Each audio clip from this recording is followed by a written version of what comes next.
Hello Badgujar लीलाज. काल ना रितेश देशमुखने खूप चांगले चांगले टॉपिक हे घेतलेत. म्हणजे खूप मुद्देसूद बोलला आणि खूप चांगल्या प्रकारे म्हणजे ह्याच्या आधीचा जो वीकेंडचा वार म्हणजेच भाऊचा धक्का झाला होता त्याच्यामध्ये अननेसेसरी अननेसेसरी म्हणजे अननेसेसरी काही काही गोष्टी ना उगीचच वाढवल्या जात होत्या. म्हणजे टॉपिक काही नव्हता आणि त्याला एक्झॅजरेट केलं जात होतं. पण कालच्या भाऊच्या धक्क्यामध्ये म्हणजे ह्या वीकच्या खूप चांगल्या पद्धतीने त्यांनी हँडल केलं आणि टॉपिक्स पण चांगले होते. एक्सेप्ट तन्वीचा जो टॉपिक होता तो खूप खूप अननेसेसरी.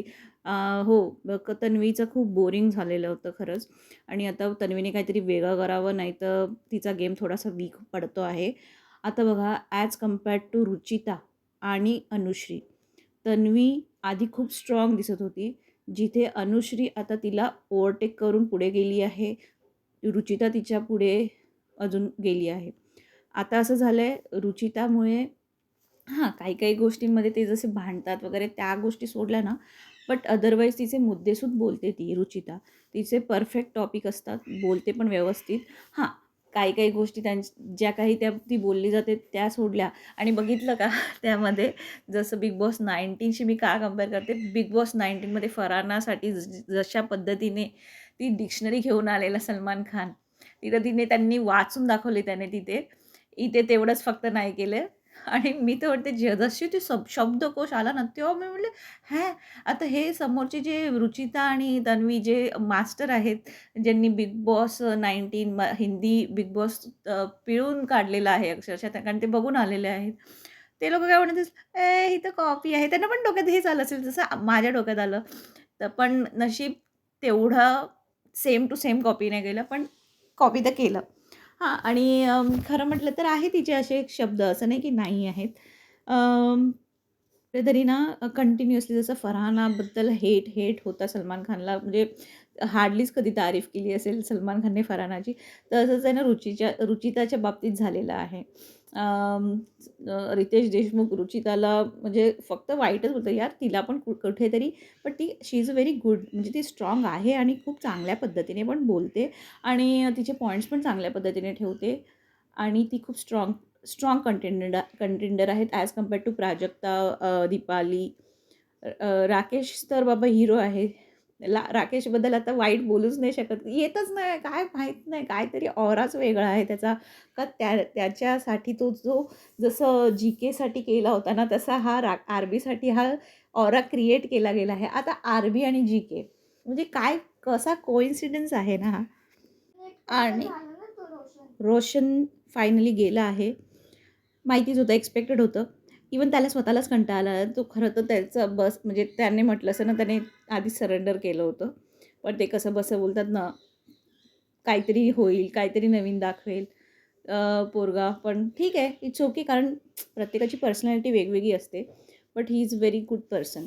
आणि पुढे आहे आपलं जसं न नो ही एंट्री आली ना, म्हणजे वाईल्ड कार्ड एंट्री आल्या, 3 वाईल्ड कार्ड एंट्री. त्या तिघांना ज्या पद्धतीने जी टास्क दिली गेली होती, फ्लॉप, हिट, इग्नोर, ह्या सगळ्या गोष्टी, तर त्यामध्ये त्यांनी जसं मला पण वाटत होतं राकेश आणि अनुश्री, जिथे राकेश आणि अनुश्री आहेत. दीपाली मला नाही वाटत, पण राकेश, अनुश्री आणि रुचिताला निगेटिव्हली बघतात आहेत, नो डाऊट. पण नेगेटिव्ह पण कुठेतरी पॉझिटिव्हच असतो असं माझं म्हणणं आहे. कारण ती ज्या पद्धतीने खेळते आहे ना, ती तिला सिच्युएशन वाईट करते. नो, ठीक आहे. आणि बट ती उभरून बाहेर येईल. म्हणजे खूप हिरा आहे तो, हिरा. त्याच्यामुळे आय लाईक रुचिता. आणि खूप सुंदर ती जेव्हा हसते ना, तिची स्माईल खूप सुंदर आहे. बघा, ह्याच्यामध्ये पण काही गेम पलटू शकतो. जसं फरहानाबद्दल तो जो लेटरवाला टास्क झालेला होता, त्याच्यापासून फरहानाकडे बघण्याचा नजरियाच बदलून गेला. ती हिरोईन बनून गेली. लोकं इतके वेडे झाले. रुचिताच्या बाबतीत पण तसं होऊ शकतं. म्हणजे तिचा गेम एकदम पलटू शकतो. तसं अनुश्रीच्या बाबतीत तर झालेलंच आहे. कारण अनुश्री निगेटिव्ह पॉझिटिव्ह झाली आहे अक्षरशः. म्हणजे तिने इंडिव्हिज्युअली तर खेळायला स्टार्टच केलं आणि ती त्या बाबतीत ठाम आहे आणि ती घाबरतही नाही. म्हणजे राखी सावंत म्हणजे एकदम फन किरदार आहे. कारण ती खरंच तिचं मग ते राकेश बापटबद्दलचं आणि तन्वीबद्दलची तिची जेलसी असो, राकेश बापटबद्दल साठीचं तिचं प्रेम असो किंवा राकेश बापट शी त्यांनी तो जो टास्क केला रितेशच्या समोर लग्नाचा, तो पण एक अप्रतिम होता. आणि एक समजत नाही, राखी सावंत मराठी आहे. तिचं मराठी असं का वाटते, की ती नॉन मराठी आहे. म्हणजे कधी-कधी तिचे वर्ड्स खूप म्हणजे समजत नाही, की ती अशी का बोलते, की तू महाराष्ट्रीयन आहे ना, तर तू नॉर्मल मराठी का नाही बोलत आहे? तिच्यापेक्षा चांगला तर विशाल बोलतो. जशा ह्या 3 वाईल्ड कार्ड एंट्रीज आल्या ना, तेव्हा विशालचा चेहरा बघण्यासारखा होता. तो बोलत होता, "आता हे काय नवीन यार, आता हे एक तर कसंबसं राखीला हँडल केलं, कारण तिला तिच्याशी सगळे तसे फ्रेंडली आता तर झालेलेच आहेत आणि इव्हन हे लोकं तर ऑलरेडी तिला ओळखत होते. त्यात हे 3 वाईल्ड कार्ड आलेत आणखी." ॲक्चुअली राखीचं ना होतं काय माहिती आहे, राखी कधी-कधी ना खूप ओव्हर करून टाकते. ठीक आहे. आणि दुसरी गोष्ट म्हणजे आता तर असं पण मी बघितलं आहे खूप साऱ्या रील्समध्ये, की जिथे राखीला जे लोकं बिग बॉस नाही बघायचे ना मराठी वगैरे, ते लोकं पण एन्जॉय करतात आहे आणि ह्याच्यामध्ये तिने खूप गोष्टी फनीली केलेल्या आहेत अक्षरशः. आणि खरं म्हटलं तर प्राजक्ता आणि सागर ॲक्चुअली त्यांचा गेम आहे ना आता फ्लॉपमध्येच जातो आहे. कारण तो ते खूप ॲक्टिव्ह असायला पाहिजे. म्हणजे ते जसं खेळायला पाहिजे तसं नाही खेळत आहे. स्पेशली सागर तर म्हणजे किती छान हे करू शकतो, पण तो नाही करत आहे तसं. मे बी आपल्याला त्यांना दाखवत नसणार.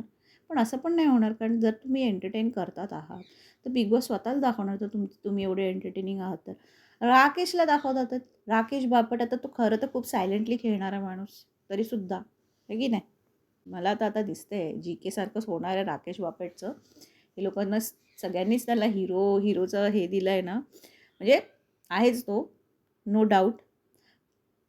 तर मी त्या डायलॉगची वाट बघते, की कोण बोलणार आहे, "तू ताली बजाएगी मेरे लिए." फिनाले में तो डायलॉग कोण बोलणार आहे? राकेश कोणाला बोलणार आहे? का ह्या ज्या 3 वाईल्ड कार्ड एंट्री झाल्या त्यांना बोलणार आहे, "तू टाळ्या वाजवशील माझ्यासाठी फिनालेमध्ये बसून? देख ना." अशाच छान-छान अपडेट्ससाठी do subscribe to my channel. Badgujar Leela. Badgujar Leela's. Thank you. Thank you.